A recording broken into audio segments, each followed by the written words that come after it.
Mga kapatid, ang homilya po ngayong araw ng linggo pong ito ay hango po sa babasahin kong ito. Juan, Kapitulo 15, versikulo 1 hanggang 8. Ang tunay na puno ng ubas. Ako ang tunay na puno ng ubas, at ang aking ama ang tagapangalaga.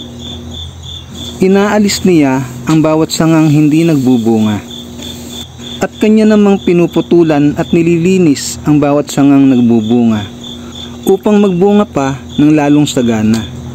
Nalinis na kayo sa pamamagitan ng salitang sinabi ko sa inyo. Manatili kayo sa akin at mananatili din ako sa inyo. Hindi magbubunga ang sangang hindi nananatili sa puno. Gayon din naman, hindi kayo magbubunga kung hindi kayo mananatili sa akin. Ako nga ang puno ng ubas at kayo ang mga sanga. Ang nananatili sa akin at ako sa kanya, ang siyang nagbubunga ng sagana. Sapagkat wala kayong magagawa kung kayo'y hiwalay sa akin. Ang hindi nananatili sa akin ay matutuyo at itatapon, gaya ng sanga. Ang ganoong mga sanga ay tinitipon, inihahagis sa apoy at sinusunog.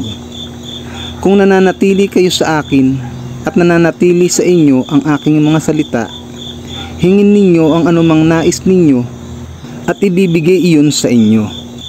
Napaparangalan ang aking ama kung kayo'y masaganang nagbubunga bilang aking mga alagad. Ang mabuting balita ng Panginoon. Pinupuri ka namin, Panginoong Hesukristo.